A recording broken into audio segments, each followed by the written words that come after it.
Hi అమ్మ నాన్నలు. కేవలం కొన్ని మాటలు కొన్ని చేతలతో మనం పిల్లలకి సైన్స్ని తేలిగ్గా అలవాటు చేయొచ్చు. ఈ ప్రయత్నంలో భాగంగా ఇప్పటి నుండి అప్పుడప్పుడు ఎవ్రీడే సైన్స్ అనే శీర్షికన కొన్ని విషయాలు మనం నేర్చుకుందాం, పిల్లలకి నేర్పిద్దాం.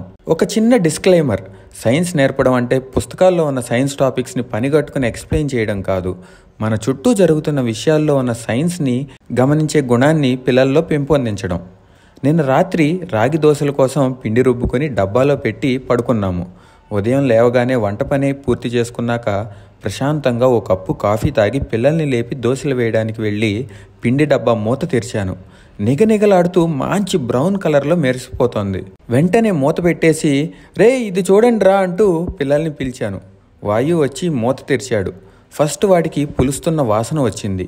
ఇదేంటి నాన్న ఈ వాసన వస్తోంది అన్నాడు. తరువాత లైట్గా పైనున్న పిండిని పక్కకు జరపమన్నాను. కొంచెం పిండి పక్కకు జరపగానే పైన ఒక రంగు కింద ఒక రంగు కనిపించింది. ఇదే ఆక్సిడైజింగ్ అంటారు వాయు. ఐరన్ గాలిలో ఉన్న ఆక్సిజన్తో కలిసినప్పుడు ఐరన్ ఆక్సైడ్ లాగా మారుతుంది. అప్పుడు ఇలా కలర్ మారుతుంది. సేమ్ యాపిల్ కూడా కట్ చేసి పక్కన పెడితే ఇలానే బ్రౌన్ కలర్లోకి మారుతుంది కదా అన్నాను. అవును అన్నాడు. మరి జామకాయని కట్ చేస్తే మారుతుందా మారదా అని అడిగాను. మారదు అన్నాడు. అంటే ఏంటి అర్థం? యాపిల్స్లో ఇంకా రాగుల్లో ఐరన్ ఉంటుంది, అందుకే అది ఐరన్ ఆక్సైడ్ లాగా మారి ఇలా బ్రౌన్ కలర్లోకి మారుతున్నాయి. అంటే బుక్స్లో ఇంకా న్యూస్ పేపర్స్లో రాసింది కరెక్టే అన్నట్టు అని అన్నాను.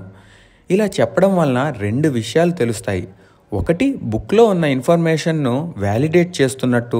రెండో పాయింట్, బుక్లో ఇంకా న్యూస్ పేపర్లో రాశారు కదా అని బ్లైండ్గా నమ్మడం కాదు, నిజమో కాదో ఒక చిన్న ఎక్స్పెరిమెంట్ చేసి మనం నిర్ధారించవచ్చు అని ఇండైరెక్ట్గా చెప్పినట్టు అవుతుంది. అలానే యాపిల్స్ కన్నా రాగిపిండి ఎక్కువ బ్రౌన్ కలర్లోకి మారింది.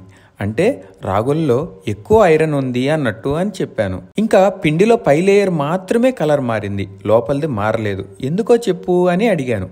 కొంచెం హింట్ ఇవ్వగానే లోపల దానికి గాలి తాగట్లేదు కదా, అందుకే కలర్ మారలేదు అన్నాడు. కాసేపట్లో ఎన్ని విషయాలు మాట్లాడుకోవచ్చు, ఎన్ని విషయాలు నేర్పించవచ్చు. మరోసారి ఫెర్మెంటింగ్ గురించి మాట్లాడుకుందాం. మొదటి దోశ అయిపోయాక రెండో దోశ వేసేటప్పుడు నువ్వు పట్టుకోకు నేనే వేస్తాను అన్నాడు. అలా పిండి పోసి తిప్పడం మొదలు పెట్టాడో లేదో, నాన్న నాకు ఈ దోశ వద్దు, నెక్స్ట్ దోశ నువ్వు వెయ్యి, నేను అది తింటాను, నాకు ఇది వద్దు నువ్వు తిను అన్నాడు. దొంగ వెధవ.